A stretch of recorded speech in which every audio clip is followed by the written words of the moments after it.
twisted off. So that's what we were doing with The New Nightmare.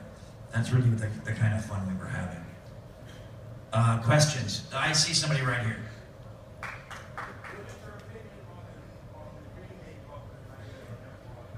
You guys, you heard me talk about the remakes. He wants to know about my opinion on The New Nightmare. It's that it was too soon. I love Clancy Brown, okay? I love Jackie Earle Haley. I love, who's the great little actress from Social Network? Help me. Rooney Mara. She's got a sister. I love Rooney Mara. You know, girl with a dragon tattoo. I have kids that I've worked with in that movie. The boy from Jennifer's Body. I love him. We played my son in a movie with Brian Cox called Red. I love that cast. I think they tried too hard, and I think their reshoots that they packed up on the front, as good as that opening is, what it did was it made everybody in the movie already damaged by Freddy. You have to know, you have to meet these people before the damage has been done, so you can invest in them emotionally. Then you see the damage that the myth, the legend, the story of Freddy does to them, or the haunting of Freddy does to them. They can't be haunted from the get-go, or you don't have anywhere to go with them. They just become damaged goods. So, and then I think that movie just came out too soon. I think that movie came out 2 summers from now, or next summer. I think it would be a lot better received. I just think it was too soon. Now, another criticism I have, and it's taken me a long time to come up with this, and I worship the ground Jackie Earle Haley walks on, and I am happy and proud and honored to hand the baton to him. Jackie Earle Haley was in a movie I loved years ago called Breaking Away, about the bicycle racers. Jackie Earle Haley's the best thing in Watchmen. Jackie Earle Haley is brilliant in a cameo in Shutter Island. Fuck that RoboCop, but Jackie's a terrific actor. But the makeup on Jackie is photorealism. It's photorealism. And Freddy does not occupy reality. Freddy occupies the imagination of his potential victims. So in your imagination, we all exaggerate. We all use different fears and surrealism and imagination and our own personal things to define what Freddy might or might not look at. So so the makeup that Jackie was wearing is just a little too real for me. It's a little too photorealistic for me. But that's only a criticism I have after seeing the movie a couple times and with some hindsight on it. It's a brilliant makeup, but Freddy's not documentary. Freddy's not documentary. Freddy's exaggerated. Freddy's a myth, and I think you have to play it that way. Freddy's not walking down the street, you know, doing nasty things to your kids. Freddy's a what if, and he's in your head, and he's in your subconscious, and he knows what's in your diary, and he knows what's in your underwear drawer, and that's the most private places you have. So watch out for Freddy. Yes. Front row. How did I find the character? You guys have heard this story before. How did I find it? No, I was like, you know, I had some ideas and the makeup helped probably 70%. And I'm sitting in Summer Olympics, LA. And I'm sitting in the Lucy Desi-Lou makeup room in these old barber chairs. They're kind of pink, faded pink. And I'm sitting there, and I'd shot about 2 or 3 days, and I'm saying, I don't know if this is the right thing. I don't know. Maybe I shouldn't. I've been up at 4 in the morning, and they're basting me with KY jelly, and they're poking at me. Dave Miller just come off a Thriller. He's poking me with a really dry, crusty brush in my nose and my butt and my ears.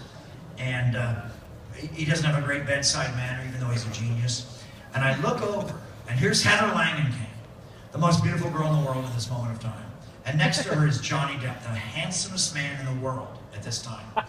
They don't need makeup. They have no need for any glamour corrective makeup. They're both getting makeup. They're getting their eyes mustache is stretched.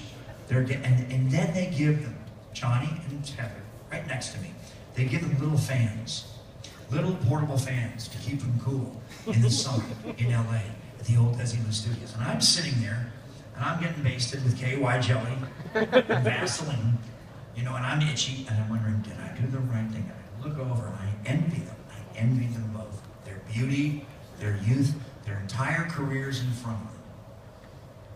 And I went, oh, Robert, you can use that. That's something. That's an acting trick. Your envy of Johnny and Heather can be your hatred of all these kids. Because Freddie hates youth and beauty. Freddie wants to stop it. Because Freddie never had that and never will. And that was the little accidental. I didn't prepare, I didn't do research, I didn't do my method exercises. That was the click for me. But I could turn that on right now. I can turn it on immediately. Because that moment is in me. That moment that I looked over at them. It's in me, and I can just go there.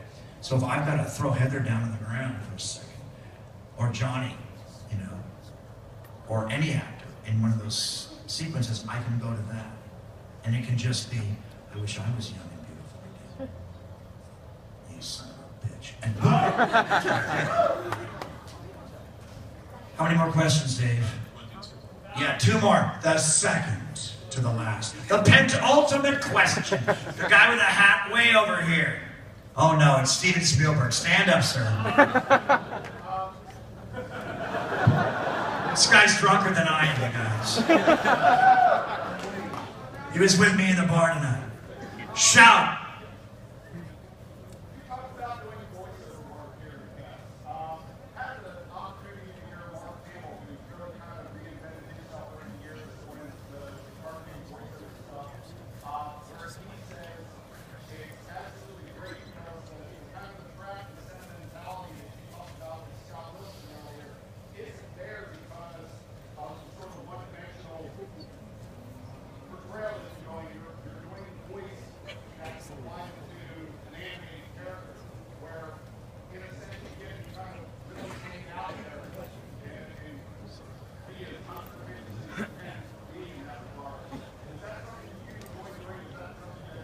You guys, voiceover work is the greatest gig in the world.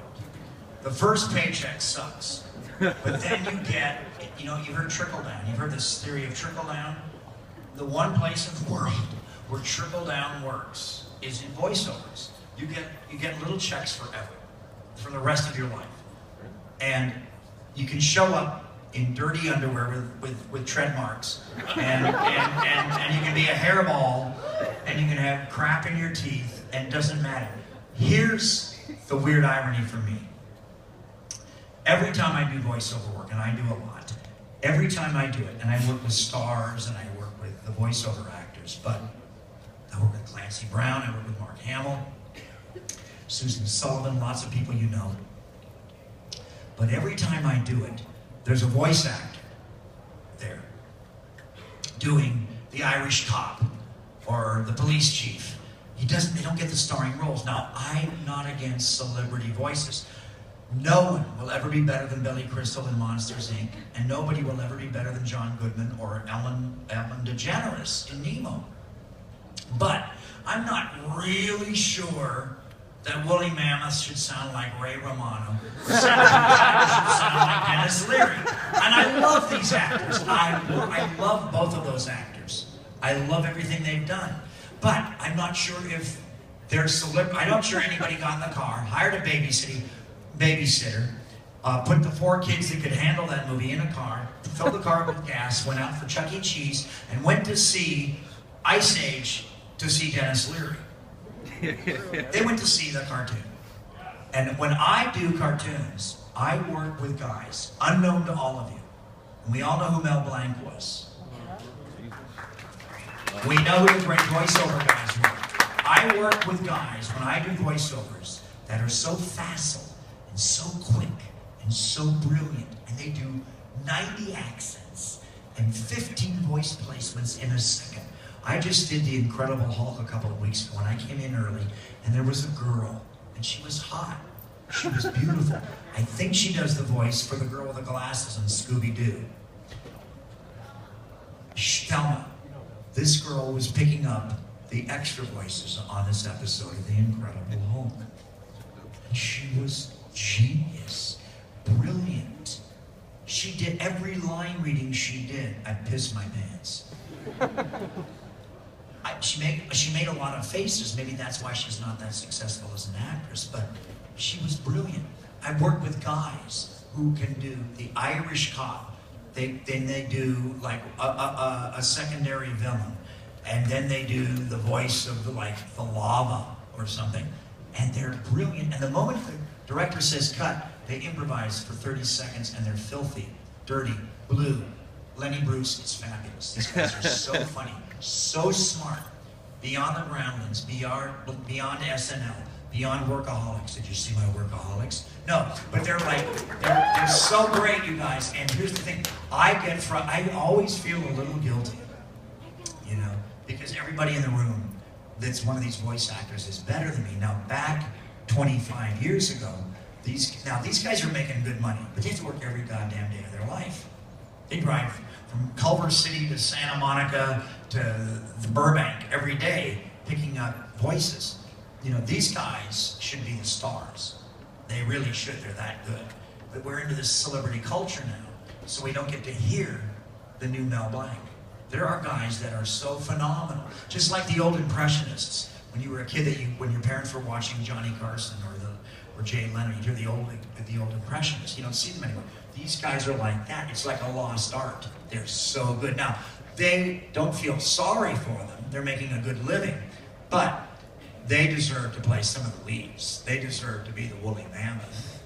You know, if you want the woolly mammoth to sound like a New York Jew, then you should hire one of these guys.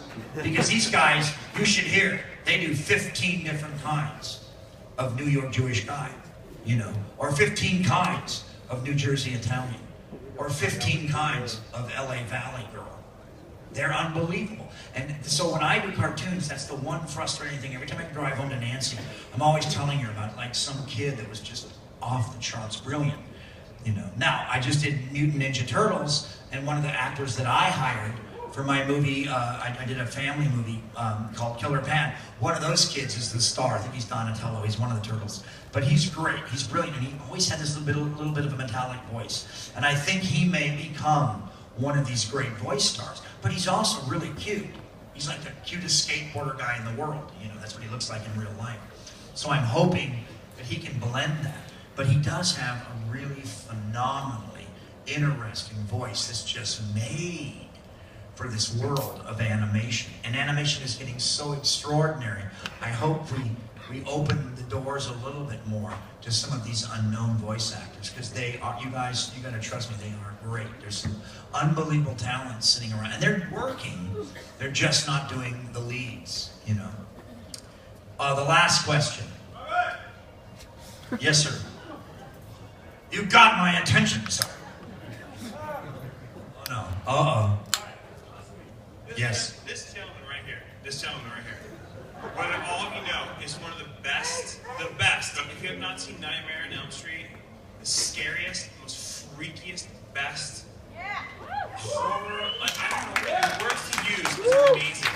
And for all of you to be in the room of this man right now, you should all bow down on your knees and thank him. Because I'm telling you right now, thank you very much. I want to thank you because you scared the crap out of me. And here's your microphone back. I know you want to have like someone else. No, I'm just going to say this. I'm just going to say this to everybody here. I'm just going one more time. I'm going to pimp because I had a great year last year. 30th anniversary of Nightmare on Elm Street last year was my 40th anniversary. You guys, you will not be let down when you see Fear Clinic, and you will be not let down when you see the last showing. You can see the trailer, Film Company. That's PHI. Like film company, for last showing. I think when it's released here, it's going to be called Midnight Movie. You guys, they're both good low-budget Robert Englund movies, and I promise you won't be disappointed, okay? One's a thriller, one's horror. Thank you. I'm here all day